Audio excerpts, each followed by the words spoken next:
Good evening. Today is Tuesday, January 12th, 2021, and this is the start of the Board of Selectmen meeting. In accordance with Governor Baker's recent order reducing the number of individuals allowed to congregate at any time to 10 due to the spike in COVID-19 cases, this evening's meeting is being held remotely with the reasonable access being offered via live stream courtesy of Whitman Hanson Cable Access Television. Please stand for the Pledge of Allegiance. I pledge allegiance to the flag of the United States of America and to the republic for which it stands, one nation under God, indivisible, with liberty and justice for all. Thank you. We will now, I'm looking for a motion to go into the executive session to conduct strategy sessions in preparation for our negotiations with non-personnel or to conduct collective bargaining sessions or contract negotiations with non-union personnel, to wit, Fire Local 2713 pursuant to MGLC 30A 21A2. Also to conduct strategy sessions in preparation for negotiations with non-personnel or to conduct collective bargaining sessions or contract negotiations with non-union personnel, to wit, Fire Chief Jerome Thompson, pursuant to MGLC 30A 21A2. We will enter an executive session to return in open session on or around 6 p.m. or the completion of executive session. So moved. Second. Roll call. Mrs. Kennett. Aye. Mr. Bloss. Aye. Mr. Hickey. Aye. Mr. Dyer. Aye. And I'm an aye. We are now in executive session. Okay, we're resuming our selectmen meeting, and I apologize that we were late. So the first thing up, we're going to go to old business. Review and revise the notice of the right of first refusal for 485 Winter Street. And we have our general counsel, Kate Federoff, on. And Kate, would you mind just going over this for us, please? Yeah, and as a matter of sheer fact, the son of the two property owners, who's a lawyer, reached out to me because when we had sent, I don't know if you recall, let me step back. So first, initially, we were notified of this chapter land that was going up for sale. And of course, you have the right of first refusal on chapter land. So when we looked, though, at the submission by the property owners, there were a few deficiencies. And if you recall, it led to a lot of discussion about whether or not is this property even buildable? So if it's not buildable and therefore has to remain open space, do we want to expend the money to buy it? So in any event, we wrote a letter to the property owners indicating where the deficiencies were in the notice, and they resubmitted some further information. And particular, I think, of particular interest to this board is what the intention is of the buyer. And according to this lawyer, and he didn't do any due diligence for this buyer. It's sort of like a, buy it for whatever you want to buy it for.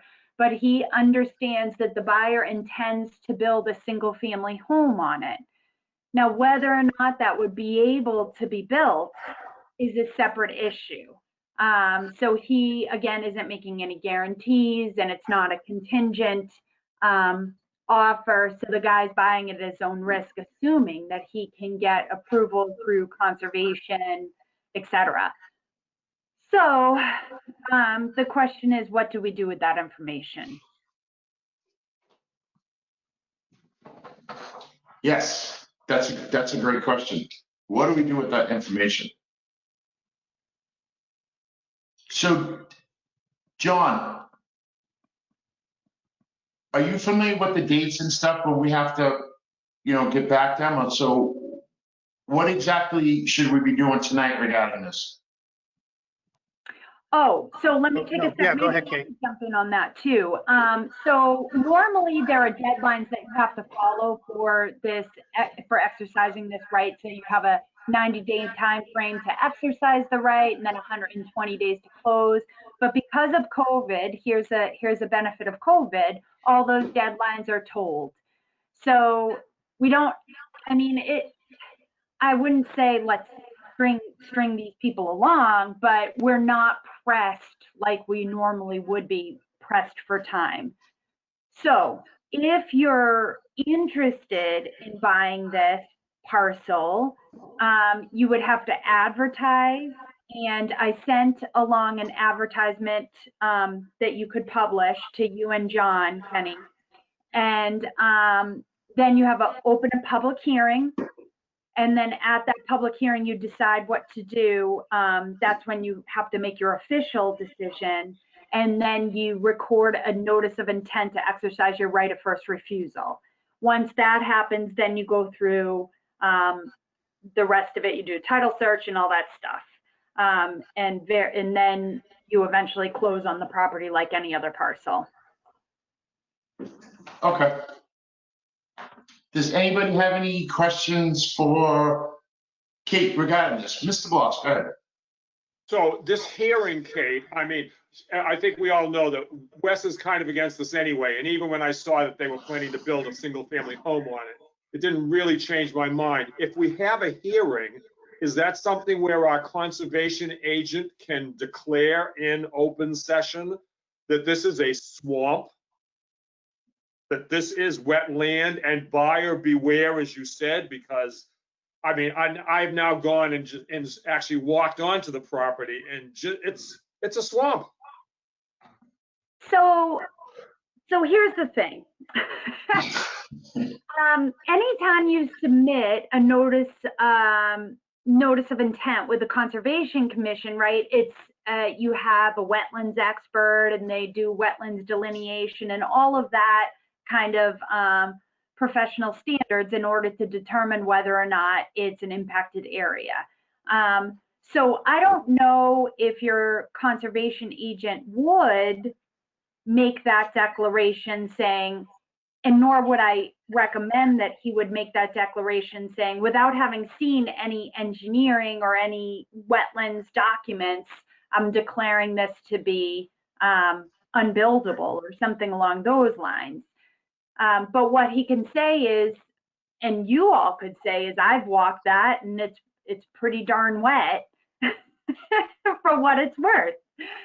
And you can also make that risk analysis yourself probably to determine whether or not you think it would get a order of conditions issued by the Conservation Commission. You know, there are ways to get through conservation even though it's in a protected area, and I wouldn't say what those whether or not this property would qualify there. Can I just finish, Mr. Chairman? Yes, And absolutely. just because Todd, of course, blew me at least out of the water about a month ago when he said we had a fund that actually had money in it that would actually be able to cover the cost of this, which was like, oh my gosh. But I also thought, I mean, I also went down by the railroad tracks in Crooker Place and looked at that light control property that we were, I'm going to say that Matt thought we should have a pet cemetery on or whatever. And it was like, well, now I can see the value of this property for the town. And if we actually thinking, I mean, let's face it, we're in such financial straits now. It's like, we're not going to be buying much of anything. But if it comes to, do I want the Winter Street property or do I want the light control property? That's not even a question. I mean, I'm very clear which one I would rather the money went to. So that's me. Go ahead, Laura. Yeah, thank you, Kenny. I'm wondering, did we hear back officially from community preservation? Because to Mr. Bloss's point, we all know we're looking down the barrel of a gun, literally and figuratively, at you know, our upcoming town meeting for the override. So we don't have any extra money, and I certainly wouldn't expect that the taxpayers are going to offer extra money. However, we do have that bucket of money that Todd referred to, and I too was blown away because that was the first I had ever heard of that. And we also have community preservation money. And now the last time that we met, I think we had asked for community preservation to take a look at that and whether they would support it. And John, I don't know, through you, Mr. Chair, to John, have you heard back from community preservation? I've heard rumblings, but I don't want to, you know. Greer has has looked into that, so go ahead. No, so this afternoon, an application was forwarded to Concom from Phil Clemens Okay, for some, further added information, and then they're going to submit it. That's all we know. okay, all right, great. And then also to Mr. Bloss's point, or kind of, I think he had alluded to, how would we, so they're asking for a certain price, right? And obviously we don't want to pay more than what we think that property's worth, but their price is based upon what they're saying is a bona fide purchase and sales that they've gotten from this individual who's purporting to be building a house on what we all believe to be predominantly wetlands. How do we, first of all, I think there's some requirement that a town can't pay more than market value for a property. I know at least with community preservation funds, you can't, for sure.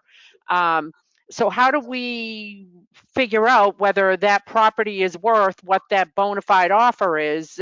Do we get an independent review? I mean, how do we do this on the cheap, if you will, without any money, because that's where we're at? So just to be clear, so under the statute, what our option is to pay the matching price. So here, the $65,000. So, and what the reason why it's not based on some sort of real estate appraisal is because that's what the market will bear, because they have a buyer who's ready, willing, and able to pay $65,000 for this 9-acre parcel. So I think that buyer, given the price, has probably weighed the risk of the development of that parcel to some degree, given that it's 9 acres. But that's how markets determined, because it's not what, I mean, the only way to determine the true value of anything is to determine what other people would pay for it. And that's what's been done here. Okay, all right, thank you. Okay, any more questions for Keith? All right, Keith, thank you very much. We appreciate your time. Wait, Mr. Chairman, just Kate was going to weigh in on the next one, if she could, on mass housing request for the comments on the site approval application for Cushing Trails. Oh, Okay. right. Okay. Go ahead, I'm Kate. sorry, Mr. Chair, can I just, so how are we going to wrap this up with a bow? Are we taking a vote at some point in the future on whether we're going to exercise our right of refusal? I know we're not under the Yes. gun like we thought we were, but. Yes, yes. Okay. At some point, we're gonna have to look at the financial part of it, but yeah, we do have time now to take a vote, Okay, but it won't Thank be tonight. Yep. Go ahead, Kate. Yeah, so essentially, for a 40B project, normally for a 40B project, the application goes to the DEP. They also have a requirement to send a preliminary submittal to the selectmen. It gets submitted to the selectmen to Hey, comment. excuse me one second. Jim, can you mute yourself? We're getting some feedback from you. Thank you. So that's what's before you today. So it's a preliminary application. It gets sent to the state, and the state, essentially, we get to comment as the Board of Selectmen as to our feelings on the project, some concerns, whether it be for access or what have you, or we love 40Bs and we need more 40Bs, however you feel. You can comment on it. So what our recommendation is, because you guys aren't necessarily land use experts, is we like to circulate it to the department heads for comment themselves, because, for example, in certain projects, there may be an issue that a fire chief has with a project because, you have access issues, fire trucks being able to turn around, all that kind of stuff. The planner might have a comment because, is this part of our master plan? Does it fit with our master plan? Those kinds of things. So I think it's helpful to get the input from the department heads before making your comments, but that's a discretionary thing for you to do if you'd like to. Okay. Any more comments? And we're gonna get back to that. Go ahead, Laura. Yeah, I really like the idea of getting all of the other stakeholders involved because, as Kate said, we are not land use boards, and, planning, water, highway, fire, conservation. I really would value all of their input to really have an understanding of, is this good for Hanson? Really, that's the bottom line. Is it good for Hanson?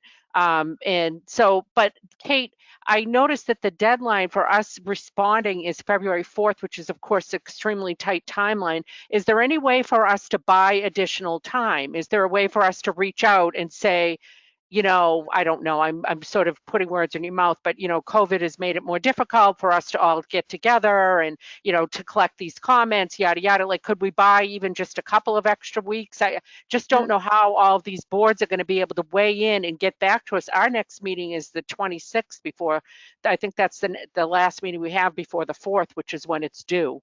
Yeah, I don't, that emergency legislation relative to tolling didn't apply. It got rescinded in connection with permitting. So I'm hesitant to say you can. I mean, I can give it a shot and. Can you look into it, Kate? What? Can you look into it first, please? Yeah, and if you tell me it's something you're interested in, I can give it a shot too, and then let you know if it's successful. All right, I'm sorry to cut everybody off. We're gonna bring this discussion up in a little bit, but I have to get Todd on here. Okay. All right? Thanks, guys. Thanks, Kate. Have a great night, and thanks, Wes, for scaring me mentioning Pet Cemetery. Bye. Okay, next up under new business, FY22 preliminary budget discussions. So I put this on the agenda tonight, just early, we're a little early in the process. It's because this is gonna be one of the hardest things that we're gonna have to overcome, guys, in the next several months.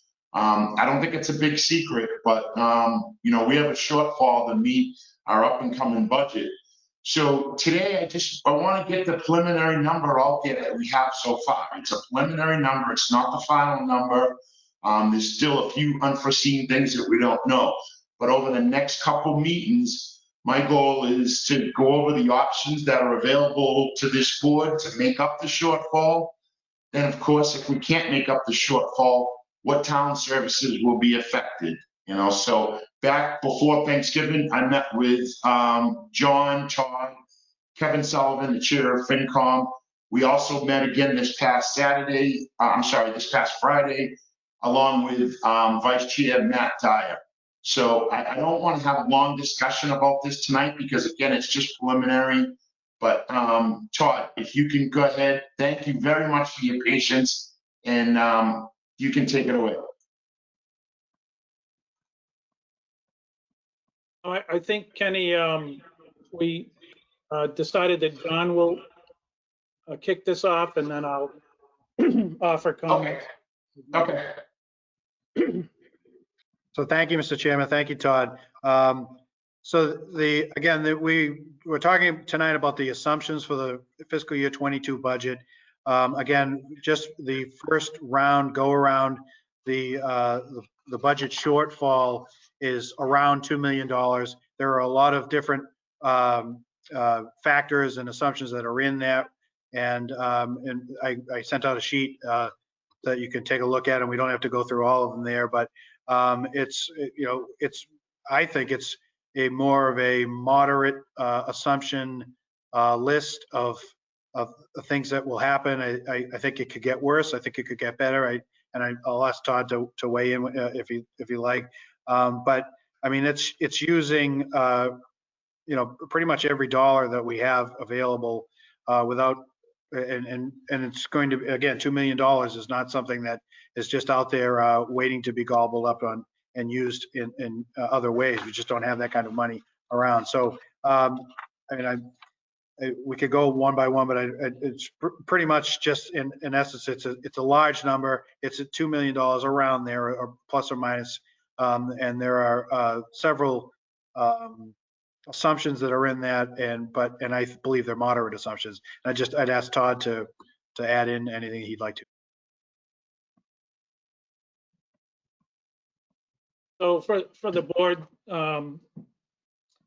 just high level, at this point, we're looking at some improved tax revenue as it relates to new construction. There's as you know, more activity in the construction area. So at this point, again, we're early on, but we are anticipating about $108,000 of tax revenue from new construction over and above what we had for this current year. At this point, it's a little early to take a good estimate of state aid. As you know, most of the major lines were level funded for this year. The state's still very challenged financially. So what we're initially doing prior to the governor's budget being released is we're assuming a level funded state aid, which, as to John's point, may be a little aggressive. We're not sure. We do expect the governor to release his version of the state budget at the end of the month. So we'll have at least some preliminary indication, perhaps when we get together in 2 weeks. Local receipts, which is about a $2 million revenue that supports our operating budgets.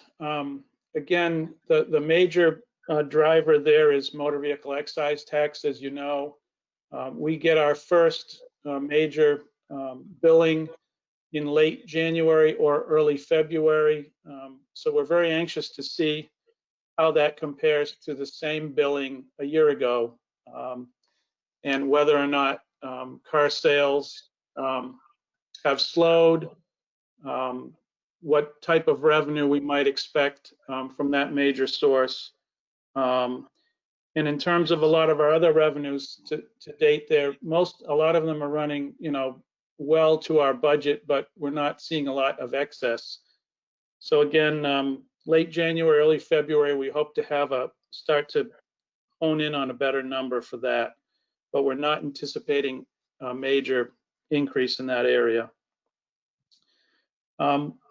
John's document that you have also points out the extent to which we utilized free cash to cover recurring expenses for this year's budget, and $176,000 to support the transfer station, $87,000 to support the recreation Camp Kawani enterprise, both of which have been challenged with shortfalls in terms of revenue. And at the annual town meeting, you'll recall we actually subsidized the operating budget $450,000, which is not something we recommend or something we typically do. So, we've put about $700,000 into this year's budget with one-time sources. In the next year, we're taking on the first payment of the middle school HVAC debt service, which is a little over $200,000. We're proposing to use free cash to pay for that debt over the next 5 years. When the town authorized that debt a few years ago, we were in a much better financial position, and we had some debt maturing, and we thought this would take its place. But given the other challenges we're seeing at this time, we're recommending using free cash, as much as John and I don't like to do that, to pay for the debt service for the middle school HVAC improvements. We have all of the departmental budget requests. We're working through them right now, and we'll be presenting that to you in 2 weeks. What we do not have and will not likely have in 2 weeks are the education requests. So as you see, we've put in some placeholders for the regional school, for the regional vocational school, and we've assumed some increases to our group insurance, which we're hoping through the, again, through the budget process with the joint purchase group, that we're able to bring some of those costs down.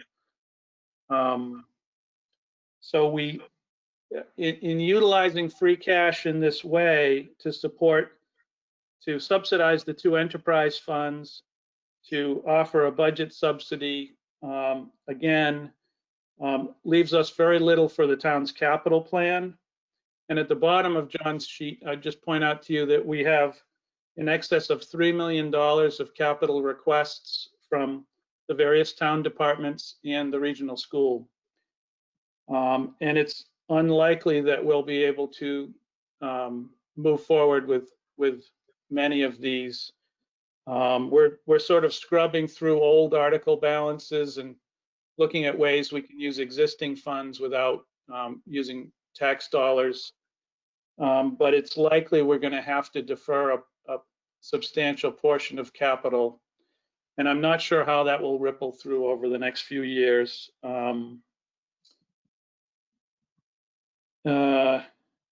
So with that, it's challenging, as John said, with somewhat conservative numbers and not having the education numbers yet. We're looking at around a $2 million shortfall that will be moving between now and 2 weeks and now in town meeting.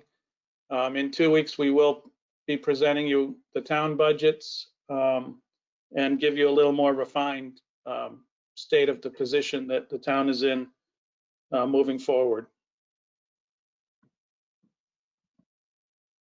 Great. Does anybody have any questions for Todd? Because Todd has about 30 seconds and he's got to run. No? Okay. So Todd, unfortunately, you're going to get used to looking at us over the next few months a little bit more often than usual. So I do appreciate that. Sure, my pleasure. Okay. All right. Thanks, Todd. We'll talk later. Okay, thank you. Okay. Next up, under new business, recreation. I see Diane waiting patiently. Recreation Chair, Diane, event programming. Diane, want to turn your camera on for us? Or say something? Maybe Diane's not there. We'll wait till she comes back. Okay, next, open the May 2021 annual No, town I'm here. meeting. I'm sorry. I'm here. I apologize. Okay, I that's was okay. sorry. What am I doing here with the camera? Don't worry about the camera, as long as we can hear you. Okay, hi. Okay, there you go. Sorry. That's okay. Okay, so talk to us about the event programming. Is that what I'm on the agenda for? The event programmer? I thought I was on the agenda. Programming, recreation, event programming. I thought we were talking about the yoga. Yes, we had a specific concern with yoga. So Okay. in doing our budget and given these dire financial times, I was asked to consider changing the yoga schedule to accommodate when we already had caretakers available rather than hiring extra an extra shift for caretakers to open and close for yoga. When we were going to do that, Matt, you called me and asked if we would wait on that until the Board of Selectmen had a discussion about it. And then things happened with COVID. So I'm waiting for the Board of Selectmen to sort of guide us with this question. I will happily keep yoga in its current schedule and state, but knowing that we operate at a loss with it, that we lose about $1,300 a year on it, just in staffing fees compared to what we make on it. I wanted the board's opinion and guidance before I came down with a decision on it. Okay. So Since it was can you asked. We were asked to wait. I waited, and so now I'm asking again. okay, so have you guys had this discussion at one of your meetings, Diane?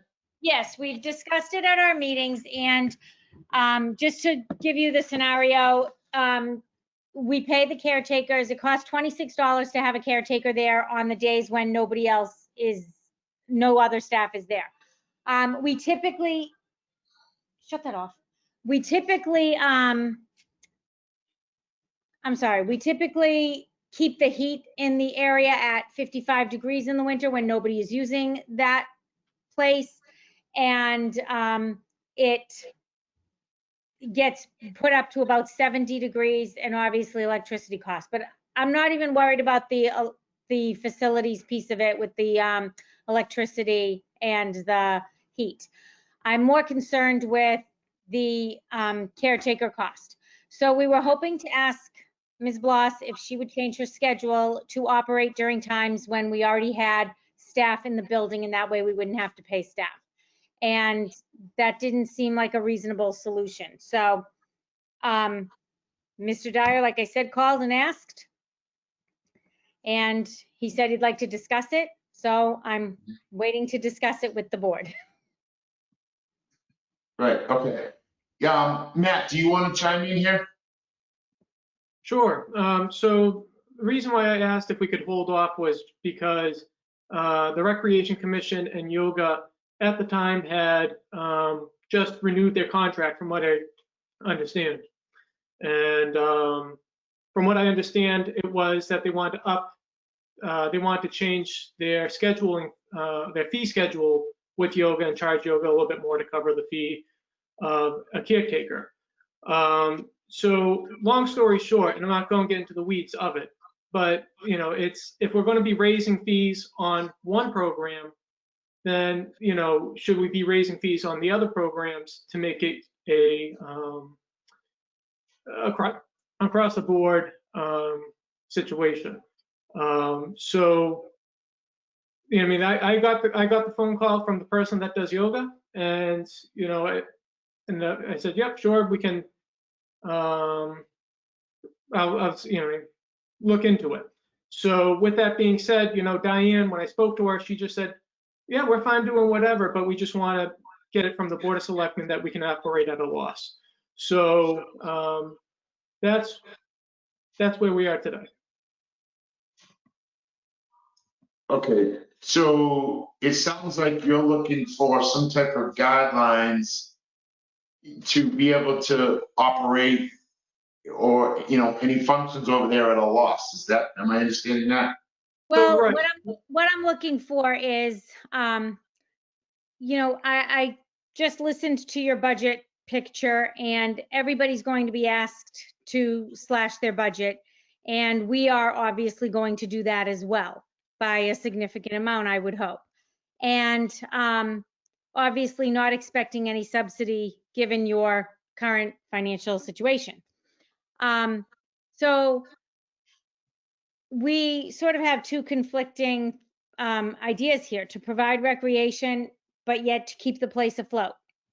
And I don't want to, I want to know which one weighs more, with the board. So my board is going to vote, I believe, to ask her to change her hours. And she's always been a wonderful person to have at the camp. And I get the service is great for those who attend yoga. But again, for us to pay a caretaker $26 to earn anywhere from 2 to 10 over the course of those weeks makes no sense.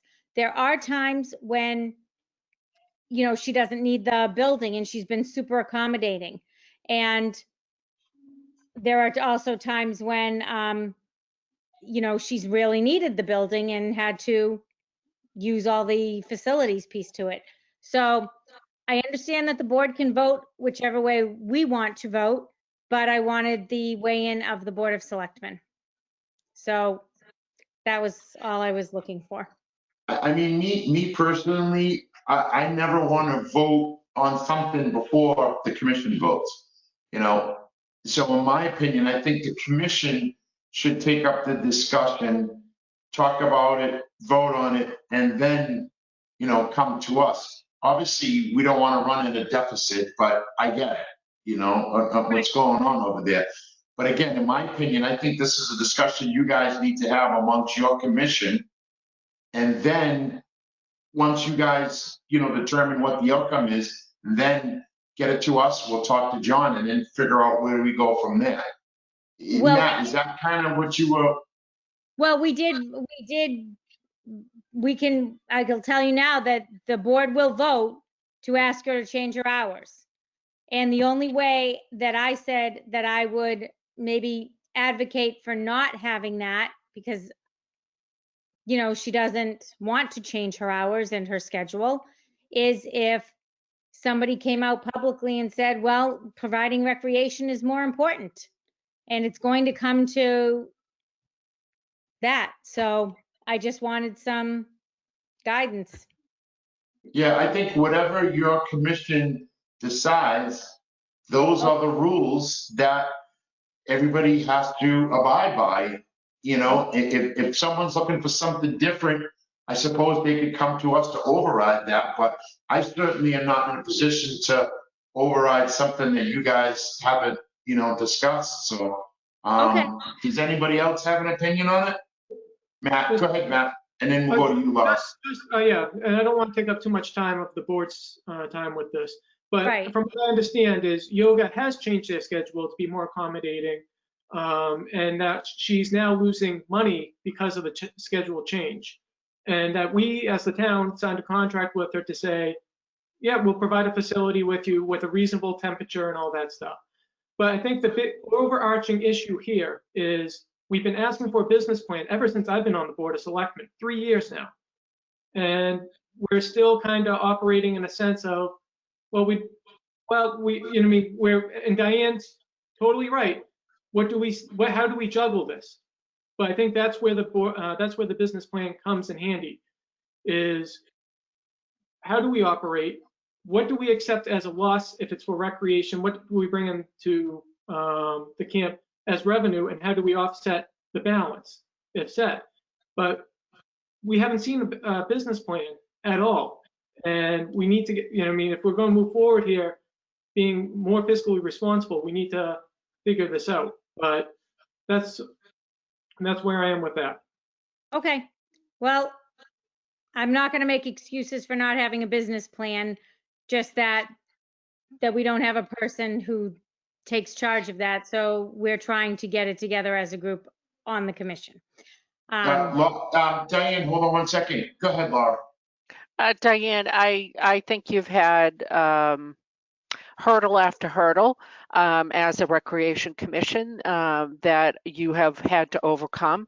And I think I've been particularly impressed with the way you guys have still somehow managed in the midst of all this crazy stuff going on to still have programs up there. But back to the yoga situation.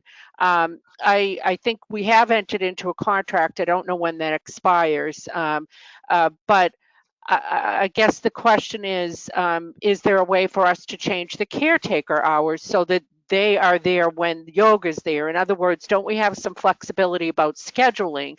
I'll just throw that out there because, you know, it seems to me is what I'm hearing you say, what I'm hearing Deb say, you know, Matt say is that Deb is being flexible, she's being a good partner to the extent she can. But of course, she's got people who have got certain hours that have probably been going to this thing for years. And so she only has so much wiggle room. She can't have, yoga at 12 o'clock at night or something, so I'm just wondering, is there a way for us to be a little flexible with the caretaker hours? And then on a go forward basis, when we enter into that next contract, I think we're going to have to be realistic and say, we either need you to pick up the cost of the caretakers or you're going to have to change your hours. Because I think, unfortunately, Todd's summary that he just gave us was kind of a layup to, no, we cannot operate at a deficit for anything. No matter how beloved a program is, we can't. Okay. And just so you know, we already have cut 2 caretakers and one is out on injury leave. And so we are trying to trim our budget across the board with everything. So we will see what we can do. But basically what you're saying is vote on the board, and that's that, whatever we see fit, and get a business plan to you, correct? Yes. But Okay, definitely, Diane, definitely be mindful of what Selectman Kement just said. Try to work it out. We don't want to throw her out. So try to see if you can meet in the middle. And then I would love to have a copy of the contract. I didn't realize you had a contract, but. With anybody that runs a program in the camp has a contract. It's in an 80-20 split. Okay. So When's your next meeting? she keeps 80%, we keep 20, and that can range anywhere on an average from $2 to say $10 per yoga class. Okay. And our next meeting, I believe, is the not next Monday, but the Monday after.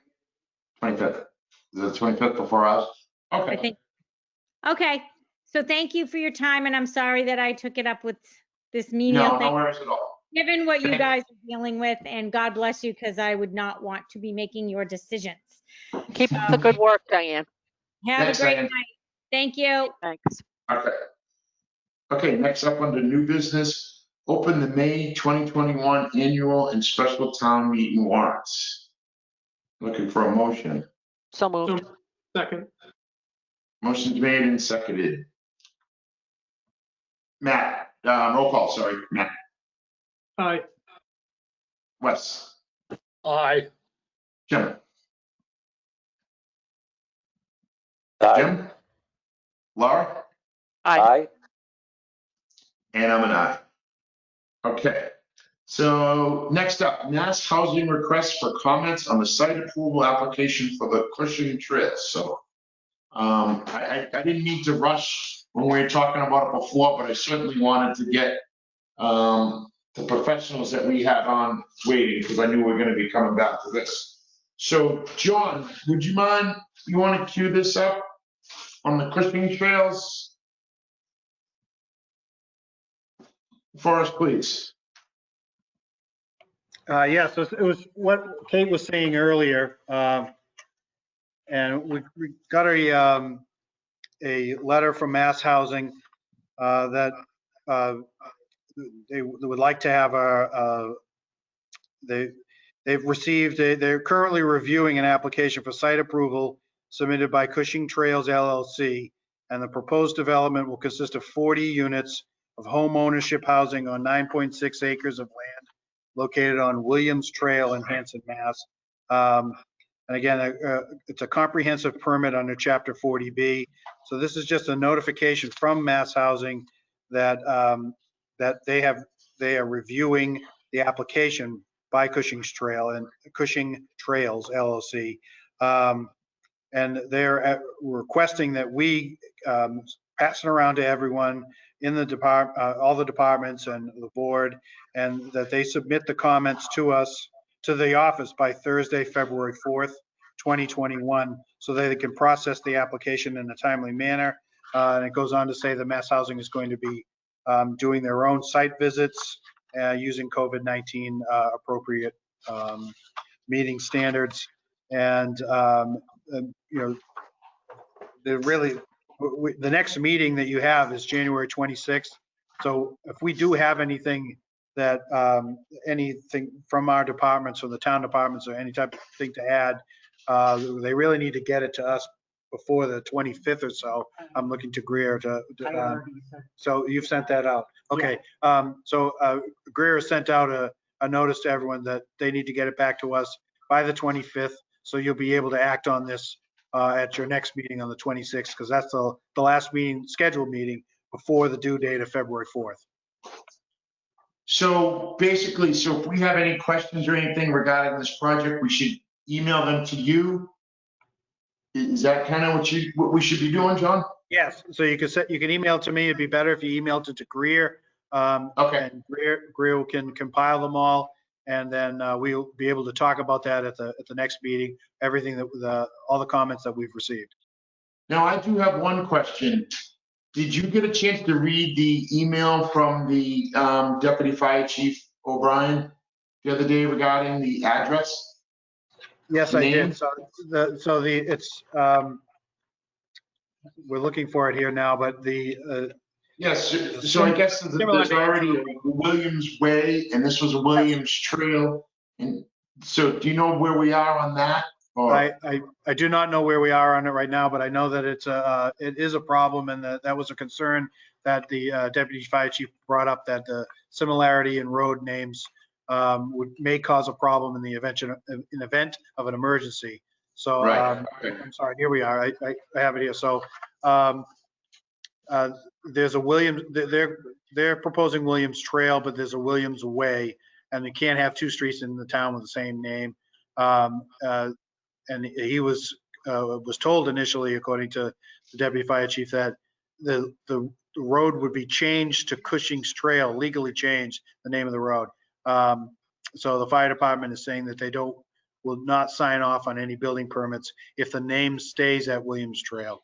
And they're also going to be reviewing where hydrants will be placed and access for fire equipment and vehicles. And there are certain buildings will have to be in compliance with the Mass Commonwealth regulations, and so that's the gist of his email. So that's going to be for discussion. We're going to compile things like that for further discussion on the 26th. Yeah, because some of the stuff, the application itself says Williams Trail, but then the letter from the attorney and the letter back from Mass Housing, they both say Cushing's Trail. So just add that on there as one of the questions, please. Yes, I will. Okay. And does anybody else have any more comments on this? If you don't, you want to get your questions to John. Also, I see we got Joe Campbell. Did you want to speak to this? I see Joe on there. No. Okay. Anybody have any questions at all? No, so just before our next meeting, is John going to gather how are we going to hear from all the different land use boards and get collective comments from them so that we know what their concerns are? Is John going to collect those, or how are we going to? I would say John and Greer will probably go up. He's putting the camera on Greer. Hi, Greer. Yeah. Hi. So as I receive the comments from the various boards and departments, I will forward them on to the selectmen and ask you all not to respond to me or to each other in any way. They're just for your own information in advance of your meeting on the 26th, so that you can come to that meeting with that information in hand and ask any questions you may have. Okay, so on our meeting on the 26th, then, are we going to invite a representative from each one of the groups because we may have this is like a completely foreign language. Sometimes when these guys talk about stuff, like when we were in the hearing with the ZBA about, the marijuana facilities, some of the stuff they're talking about is like completely, I have no idea what, I need somebody to give me a decoder ring and break this stuff down. Right, and not only that, to Laura's point, are all these boards and stuff, are they going to be meeting within 2 weeks? you know, I don't know if that's a realistic goal. What do you think, John? Would like, if they can't meet in the next 2 weeks, then we're going to probably have to reach out to Mass Housing, see if we can get an extension. I can work with Kate and see how, Okay. maybe we might be able to get some sort of extension so that we can hear from every board that, but they should be trying to schedule something as soon as possible, at least to go over this. Okay, so can we send out an email to all the relevant boards and certainly the fire department? I think the fire department should have input on this. And either to be on the call for the 26th or get you the information so then we can put in our 2 cents on the 26th, please. And then if we can't gather all the information, you know, in the meanwhile, you can look to see what possible extensions are available to us. Yes, Does no that sound problem. good, guys? Yeah, that sounds Okay. perfect. Okay, excellent. All right.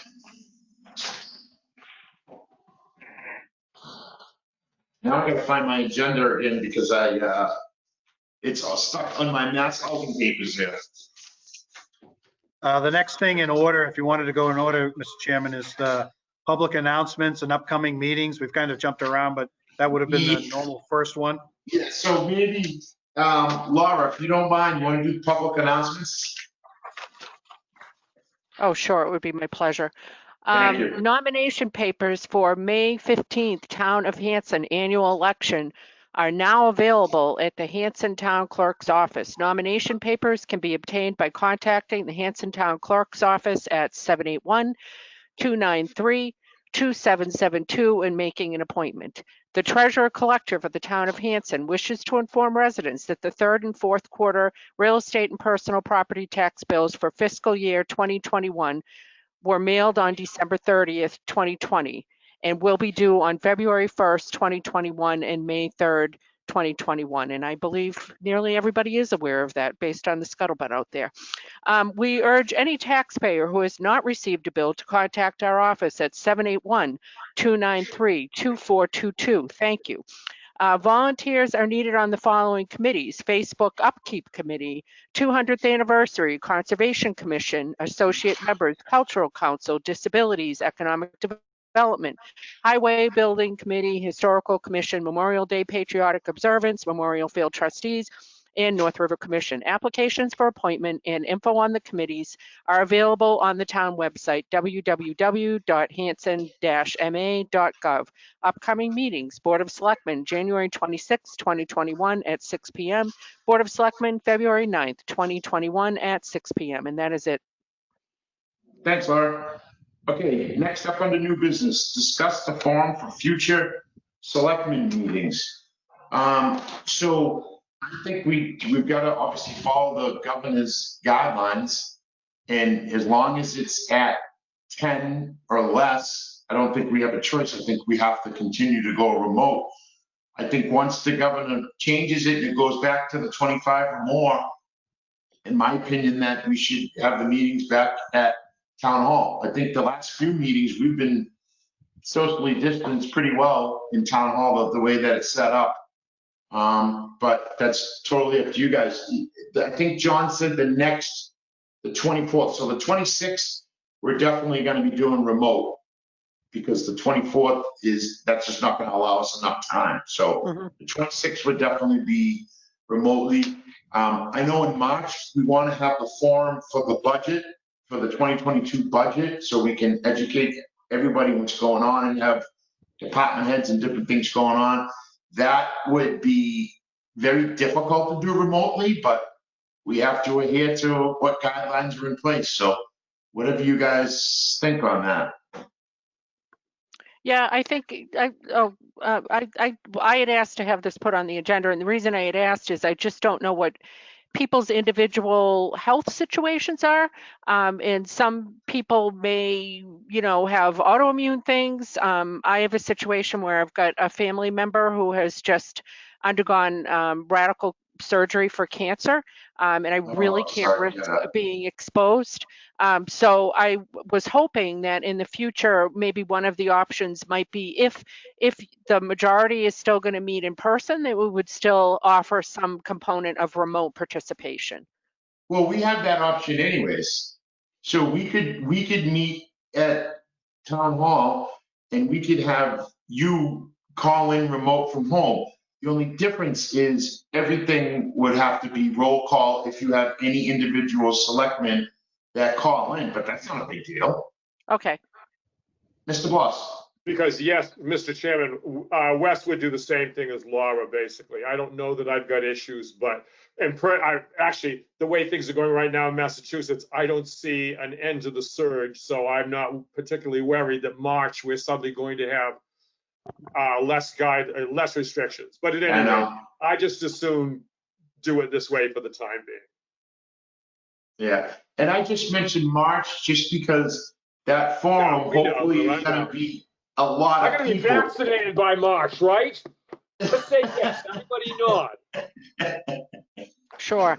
You know, so, but listen, we'll just take it day by day. That's it. So, you know, right now we'll stay going remote until further notice, you know, but you can always, just so you guys know, if you're not comfortable, you know, if we have meetings back there, then you have that option of still going remote. Okay. All right. Thank you. All right. Next up, accept December donations. Looking for a motion to accept December donations. So moved. Second. Okay, roll call. Matt. Aye. Jim. Aye. Laura. Aye. Well, Aye. I can read lips. I'm an aye too. Thank you. Okay, appointments. Kevin Cohen, Planning Board, Economic Development Committee to expire on 6/30/23. I saw him on, oh, he is. Mr. Cohen, are you still there? I see his name, but. Nope. Okay. Did you guys take a look and review his application? If you did, I'm there we looking go. for. I'm here. Oh, okay. Oh, Kevin. Yeah. Thanks, Kevin, for hanging in there. Did you want to just give us? I think you can hear me now. Yeah, we can hear you. You want to give us just a quick understanding of who you are and just briefly, Kevin. Oh, sure. Yeah. I've lived here in Hanson almost my whole life here, and recently joined the planning board, as you might know. And I'm really just trying to be much more involved in the town and learn quite a bit more about the processes of the town, and be a lot more involved. I've always loved Hanson, and I don't plan on moving out of Hanson. So I figured with all the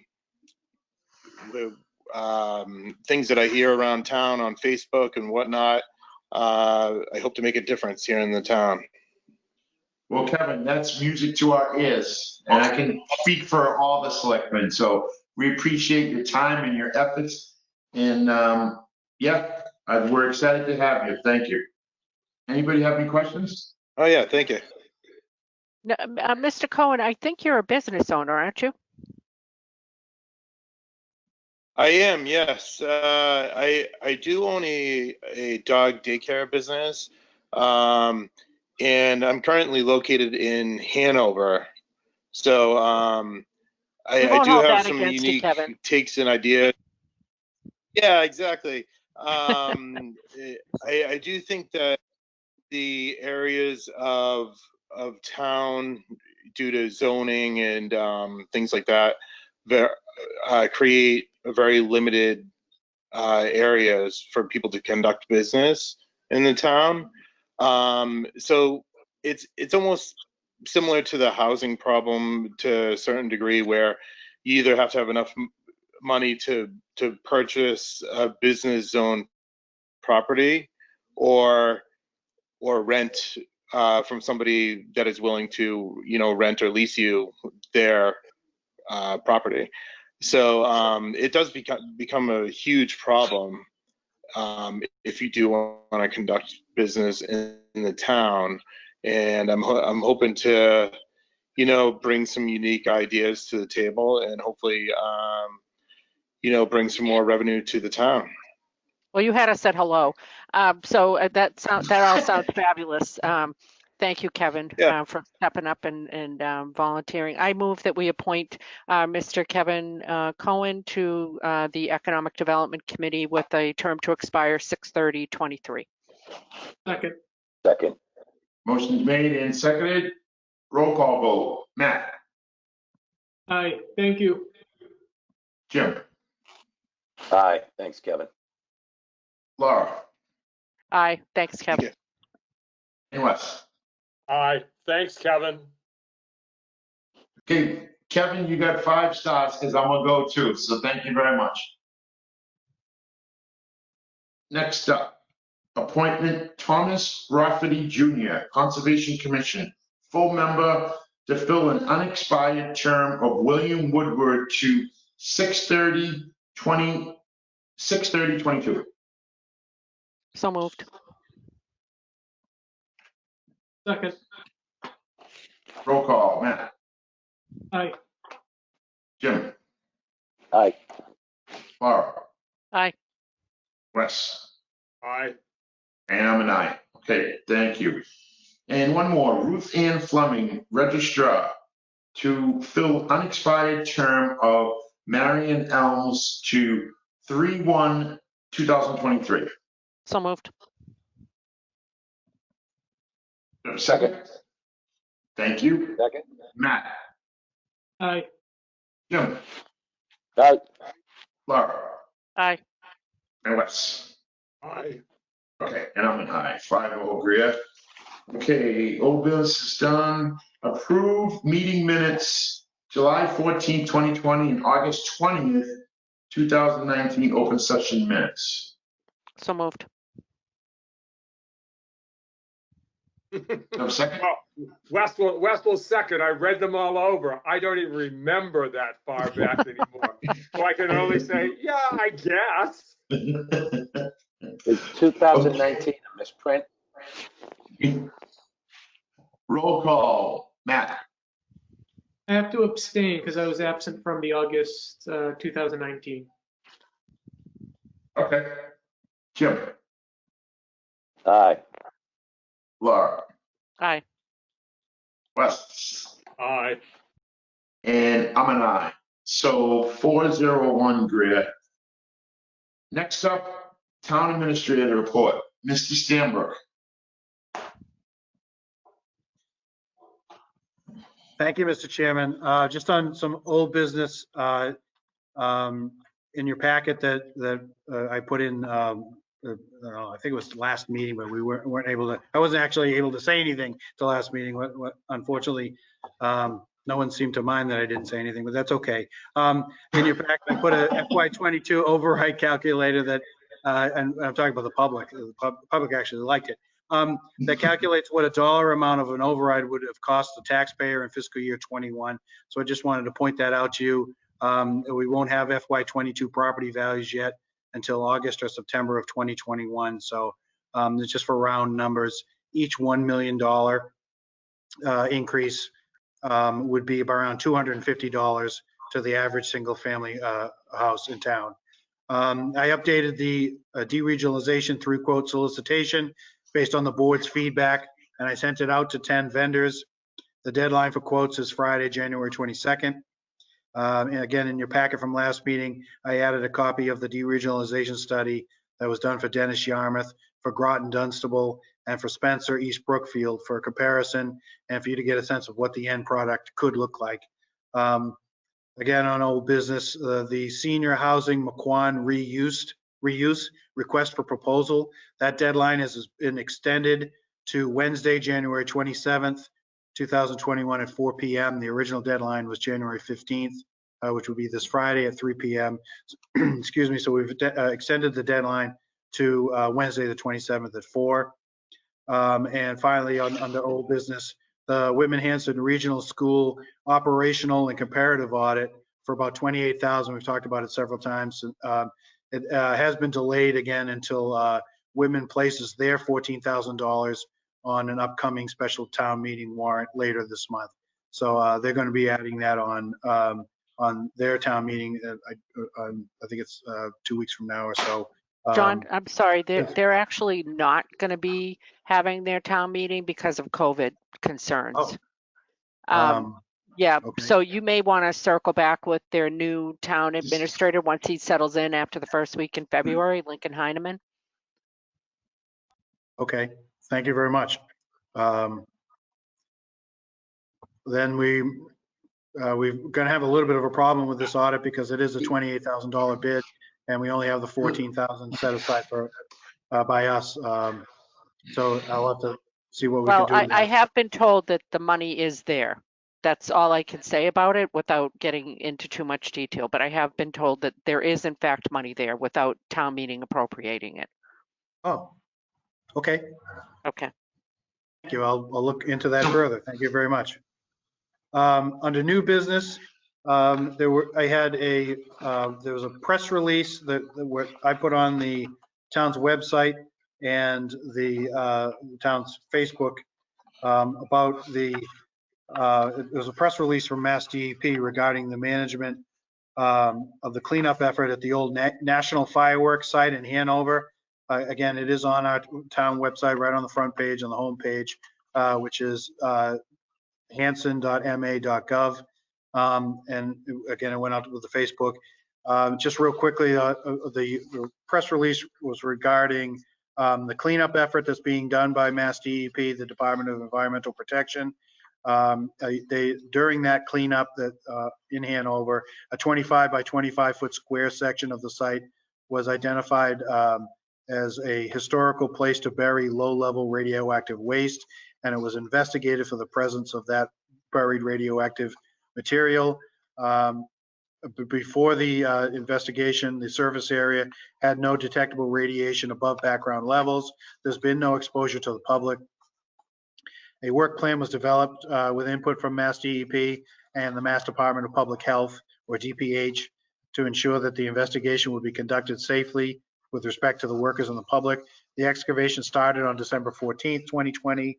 On December 15th, excuse me, a 55-gallon drum of material was discovered and found to have low levels of radioactivity, slightly above background. Excuse me. The soil around the drum was sampled and sent to a library to further identify the material. It's anticipated that the soil analytical results will be available soon. The excavation was then backfilled, covered, and fenced off to prevent inadvertent entry. There is no detectable radiation above background levels, and there is no exposure to the public. And they are cleaning up the site and securing it by fencing with no trespassing signs, and also monitoring the site with security cameras and local patrols. So that was just the entire website is on the town website if people want to read further. Also on that vein, a remedial plan for the National Fireworks site in Hanover has been released. Again, that's on the town's website, and it was distributed on the town's Facebook page, www.hansonma.gov. Just quickly, the town, again, under new business, the town's contract with New Bedford Waste has lapsed again. So I'm working with town council to extend that contract until the end of the year while we evaluate our options. Moody's Investors Service has also has given the town an A, a capital A, a small a, and a 2 rating to the town's debt. According to Moody's, I'm going to, again, just paraphrase, but it's I'm going to read selected quotes. The Hanson's a very good credit position, and the AA2 rating is a lot stronger than the medium rating of AA3 for cities nationwide. So again, we have a good credit rating. It's in the investment grade. It's about in the middle of the investment grade. It could go higher. It could certainly be lower. So great job by the financial team here to keep that rating going. Just on the monthly financial report, the Hanson Town Administrative Special Act requires me to render a monthly financial report to the board. Town accountant Todd Hassett has been providing me that report monthly. I've passed it along and I'll continue to pass it along as I receive it each month. Please hold your questions for Todd because Todd's going to be coming in again on the 26th, and he and I will be present to lead the FY22 budget discussion. And just a CARES Act update. The deadline for encouraging eligible costs was extended from December 30th, 2020 to December 31st, 2021.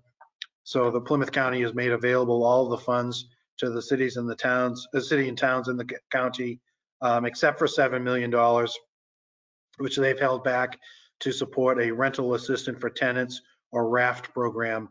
Initially they were discussing perhaps taking money away from towns that didn't spend it by the deadline. That looks like they aren't going to do that, and we're going to keep the money that we've been allotted. We have submitted to date 9 requests for reimbursement totaling $912,000. Again, I'm rounding it off. And we've received 2 requests so far. So 2 requests from the county for $263,000. And we have a 3rd one pending for $172,000 that will be going to the school only. That's school related costs. And Todd and I are now realigning the remaining spending amounts left so that already pledged amounts are spent accordingly. And any leftover amounts are spent on priorities like COVID-19 testing and tracing, PPE supplies and cleaning, and vaccination distribution and mobilization. And also on a good note, I've received notice that Fire Chief Jerome Thompson, Lieutenant Keith Wilson, Firefighter Timothy Royer, Firefighter Gary Summers, and Firefighter Thomas White will be honored for their outstanding acts of heroism during the ice rescue that happened back on December 31st, 2019. This year's ceremony will be virtual due to COVID-19 concerns, but congratulations to them, to every one of them, for a job well done. If you remember that not last New Year's Eve, but the New Year's Eve before, they did a fantastic job saving people that were out on the ice. And just becoming attractions, the next scheduled meeting again is January 26th at 6 p.m.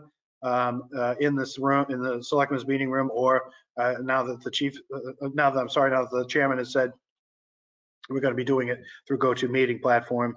And again, the fiscal year 22 budget review and the FY21 second quarter financial update from the town accountant are the highlights for that. And that's it. Thank you very much, Mr. Chairman. Okay, so I think that's it. So thank you, guys. That was a long one. Looking for a motion to adjourn. So moved. Second. Roll call. Matt. Aye. Jim. Aye. Laura. Aye. Wes. Aye. And I'm an aye. Thank you, guys. Have a great night. John and Bria too.